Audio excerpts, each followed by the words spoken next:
Marriage teaches you to ignore certain things. Dirty socks on the floor. Annoying habits. Little lies that feel harmless. But nothing prepares you for the lie that breaks the pattern. It was a Tuesday morning when it happened. I wasn't snooping. I wasn't even suspicious. My husband, Daniel, had left in a rush, forgetting his laptop on the kitchen counter. The screen was open, email still pulled up, cursor blinking. At first, I walked past it. I don't make it a habit to read his messages. But then I heard it. Your cruise itinerary is confirmed. The email notification voice chimed from his laptop. He hadn't muted it. A cruise? We hadn't planned any trip. Not even a weekend getaway. My stomach tightened. I stepped closer. There it was. Bold, bright, undeniable.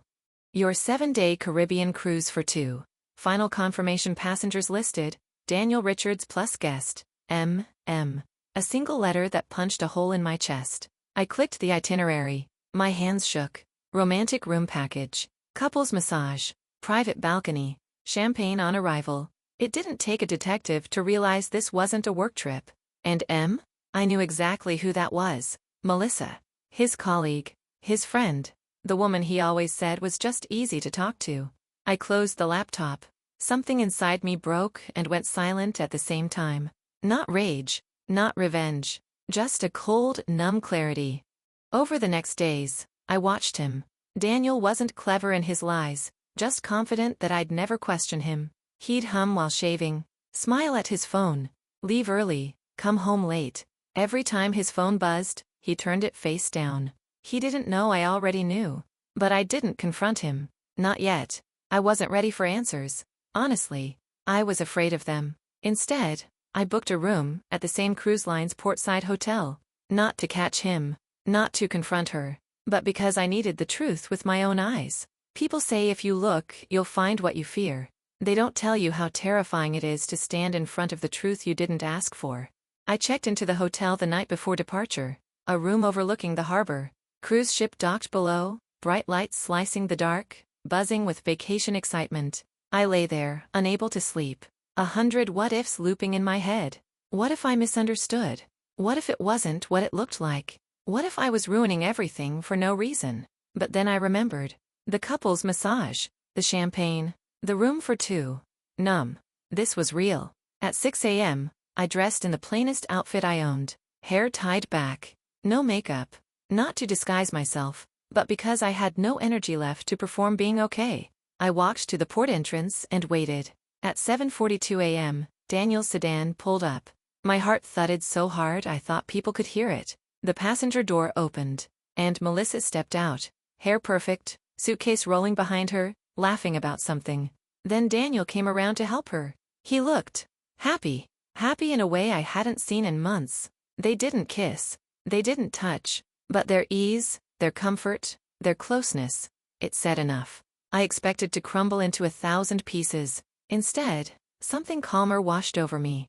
Relief, because denial was finally dead. They walked toward the check-in station.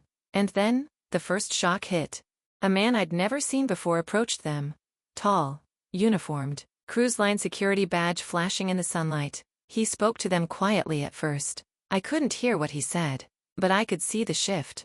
Melissa's face fell. Daniel stiffened. Both glanced around like they were being watched. Then I heard the officer raise his voice slightly. "Sir, we need to speak to you privately. This can't wait."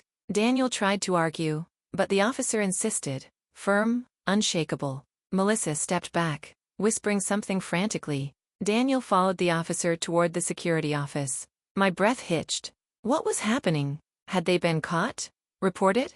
Was the cruise denying affair travelers? But that wasn't it at all. A few minutes later, Melissa was escorted too, separately. Now I was panicking. I wasn't the one doing anything wrong, but still. Seeing your spouse led away by security doesn't feel normal. I stayed hidden, watching.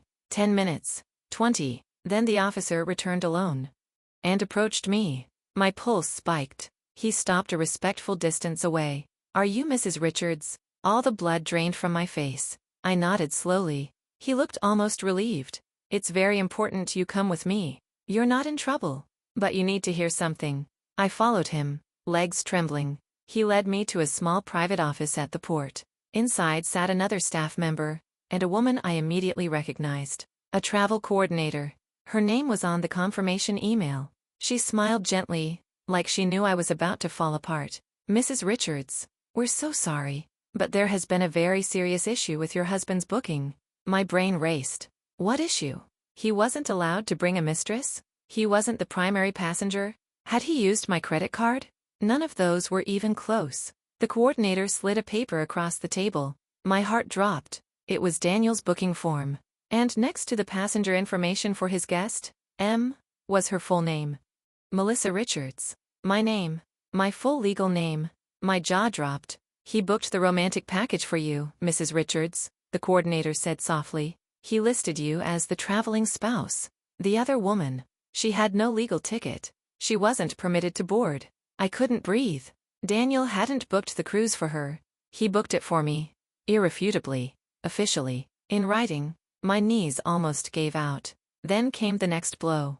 Daniel entered the room, eyes swollen, face pale, completely shattered. He saw me. Stopped cold. You weren't supposed to be here, he whispered. The officer left us alone, closing the door. Daniel sank into the chair across from me. And then, slowly, painfully, everything spilled out. Not excuses. Not romantic speeches. Not denial. Just truth. Messy, broken, humiliating truth. He told me. He had been planning the cruise for us for months. The romantic package was meant to be a surprise anniversary gift. He'd been distant because he was working extra shifts to afford it. Melissa was just giving him advice on planning the trip. She insisted on seeing the cruise in person and helping him with logistics. He thought she was being supportive as a friend. He never intended to bring her. She was the one who made him feel guilty for not inviting her to celebrate his happiness. He had no idea she intended to board with him. Then he said the part that broke him. When I parked the car and she grabbed her suitcase, I realized what she'd been pushing me toward. I was trying to find a way to stop her without making a scene. I wasn't leaving you. Tears streamed down his face. My mind was spinning. Was he lying? Was he clueless? Was he foolish? Was he manipulated? The coordinator spoke gently. Mrs. Richards, we reviewed the footage. Your husband refused to let her carry her bags. He repeatedly said, you can't come. She ignored him. That's why our officers stepped in. The room went silent. I wasn't relieved. I wasn't angry. I was numb, overwhelmed by a truth far more complicated than I'd imagined. Just when I thought the chaos was over, Melissa burst into the room, escorted tightly, fuming. Her face twisted with rage when she saw me. You ruined everything, she screamed. He was supposed to realize I was better for him. This trip was supposed to prove it. Daniel stared at her like she was a stranger. She lunged toward him. Security restrained her. Her voice cracked with something between obsession and heartbreak. You were supposed to pick me, not her. Everyone froze. Daniel's voice was hollow. I never picked you. I never wanted you. She broke down sobbing as they escorted her away. And for the first time, I wasn't angry with her. I was scared for her. This wasn't a lover. This was someone who had built a fantasy and stepped fully into it. We didn't board the cruise. Not because the staff asked us not to. They actually offered to let us go. But because I needed air, space, distance from the emotional hurricane. Daniel and I walked silently back to the hotel. We sat outside overlooking the water. For the longest time, neither of us spoke. Finally, Daniel whispered. I'm a fool. A naive, blind fool. I should have set boundaries. I should have seen what she wanted. I should have told you everything. And I am so sorry. I didn't forgive him instantly. Trust doesn't snap back like a rubber band. It stretches. Sometimes it tears. Sometimes it knots itself into something new. But I realized something. I had been expecting a simple villain, a simple betrayal, and instead, I found a messy human story, full of misunderstandings, missteps, emotional blindness, and an obsession he never asked for. Where we are now. We spent the next 2 days talking, crying, unpacking the cracks we'd ignored for years. We didn't fix everything on that balcony, but we decided to try, genuinely try, to understand each other again. We started marriage counseling. We rebuilt slowly, carefully. As for Melissa, the cruise line banned her for aggressive behavior. Her company reassigned her to a different department. I never saw her again. But the truth remains. I thought I was catching my husband cheating. Instead, I caught a story far stranger, and far more human, than betrayal alone. And yes, what happened when he arrived shocked me, just not in the way I expected.